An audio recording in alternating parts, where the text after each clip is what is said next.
Saviez-vous qu'il existe une théorie selon laquelle une race d'extraterrestres ayant l'apparence de reptiles, appelés les reptiliens, est infiltrée dans les gouvernements des grandes puissances, à l'ONU, dans les institutions financières et même dans les grandes religions? Une enquête menée aux États-Unis a montré qu'environ 13 millions d'Américains y croient et que des personnalités telles qu'Angelina Jolie, Beyoncé, la reine Elisabeth, Barack Obama, Brad Pitt, Lady Gaga, entre autres, seraient en réalité des reptiliens déguisés. Selon cette théorie, les reptiliens seraient capables d'imiter parfaitement l'apparence humaine, mais ils auraient une peau de lézard et des yeux avec des pupilles verticales. Cela constituerait le principal indice de leur présence parmi nous. De plus, ils auraient une basse pression sanguine, des sens aiguisés et même le don d'affecter des appareils électriques. Mais après tout, d'où vient cette théorie? Que dit la Bible à ce sujet? Dans la vidéo d'aujourd'hui, je vais tout vous expliquer sur les reptiliens, mais avant de commencer, je vous invite à vous abonner à ma chaîne. Il vous suffit de cliquer sur le bouton s'abonner qui se trouve ci-dessous la vidéo, et à côté apparaîtra une cloche. Il est très important d'activer cette cloche pour que vous receviez toutes les notifications chaque fois que je publie une nouvelle vidéo, d'accord? Alors allons-y, les histoires de reptiliens apparaissent dans de nombreuses cultures différentes. Dans la culture védique, nous avons les histoires des Nagas. Des histoires de reptiliens ont également été trouvées dans les cultures des Incas et des Mayas. De plus, des êtres hybrides d'hommes avec des serpents existent dans diverses parties du monde, comme en Inde, en Chine, au Japon et en Amérique du Sud et centrale. Mais malgré ces références existantes, la théorie de la race reptilienne telle que nous la connaissons aujourd'hui a été écrite et élaborée par un ancien athlète anglais nommé David Icke. Il a déclaré qu'au début de l'année 1990, il a reçu un message du monde spirituel par l'intermédiaire d'un médium lui disant qu'il avait été choisi pour apporter de nouvelles révélations à l'humanité.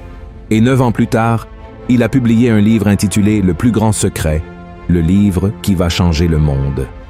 Dans ce livre, David Icke a révélé quelque chose d'effrayant.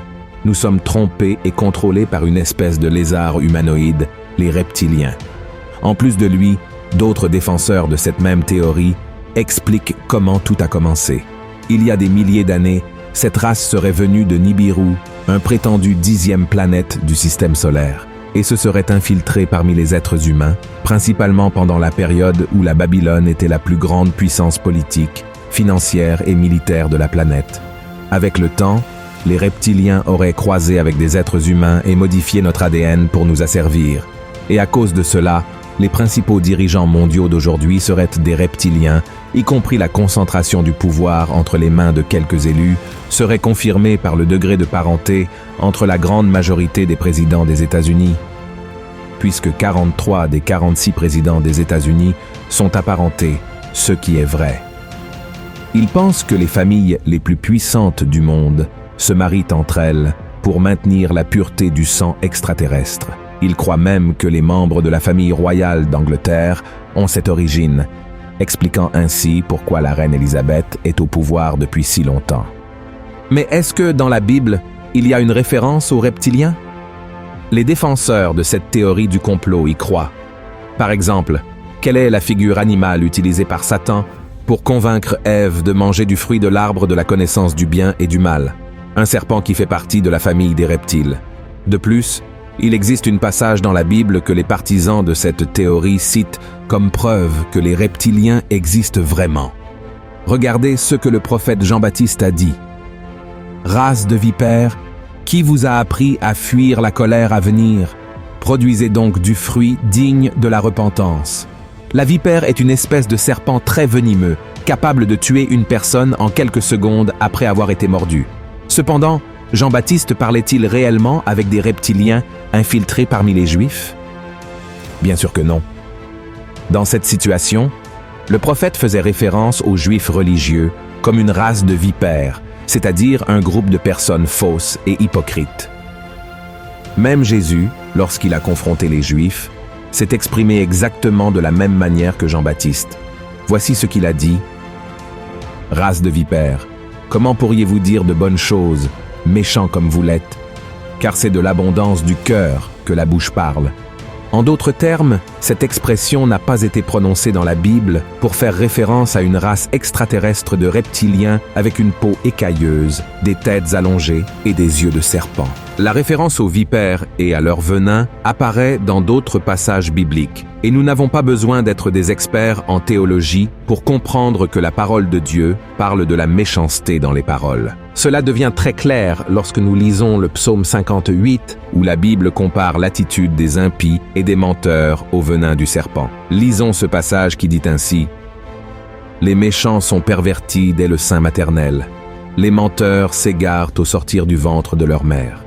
Ils ont un venin pareil au venin d'un serpent, d'un aspic sourd qui ferme son oreille, qui n'entend pas la voix des enchanteurs, du magicien le plus habile. » Et en ce qui concerne le serpent dans le jardin d'Éden qui a parlé à Ève, en réalité, c'était Satan lui-même qui avait possédé cet animal. L'apôtre Jean nous l'assure en décrivant la vision qu'il a eue dans l'Apocalypse, chapitre 20.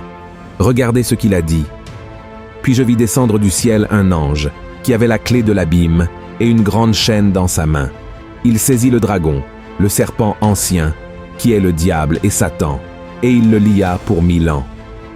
Alors, frères, il est très clair que Jésus et Jean-Baptiste n'affirmaient pas que les pharisiens étaient des extraterrestres avec des caractéristiques reptiliennes, mais plutôt qu'ils avaient les mêmes caractéristiques que Satan, le père du mensonge. Ils étaient menteurs, faux, et faisaient tout pour exercer le contrôle sur les gens.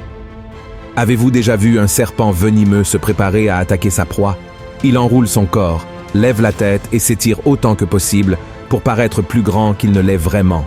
C'est exactement ce que faisaient les pharisiens. Ils étaient arrogants et attaquaient toujours avec le venin de leurs paroles et de leurs jugements.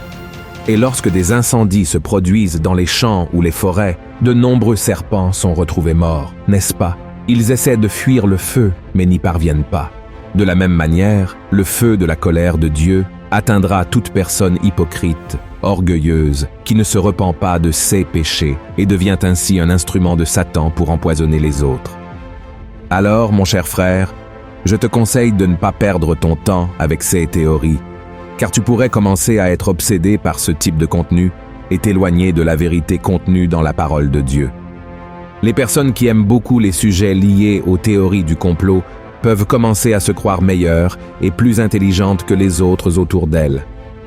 Malheureusement, frère, il y a beaucoup de personnes dans les églises qui vivent cette réalité. Elles passent leur temps à discuter de sujets qui n'apportent rien et arrêtent de parler de l'Évangile. C'est pourquoi, mon frère, occupe ton temps à chercher Dieu et à rester vigilant. Dans la Bible, il n'y a pas une seule passage qui suggère qu'il y ait des vies sur d'autres planètes, et encore moins que ces êtres reptiliens soient venus sur Terre et se soient mélangés avec des êtres humains. Ce que la Bible montre, c'est qu'il existe des êtres qui habitent la sphère spirituelle et peuvent même se matérialiser dans ce monde physique. Mais leur origine n'a rien à voir avec des planètes lointaines et des extraterrestres. Ils font partie d'une autre nature.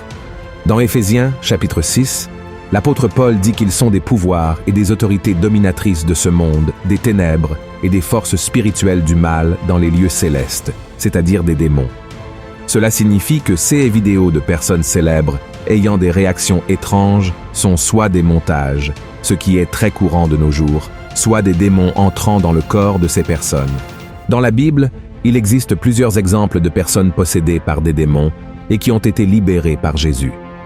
De plus, la parole de Dieu affirme que Satan a le pouvoir de prendre n'importe quelle forme, y compris de se déguiser en ange de lumière.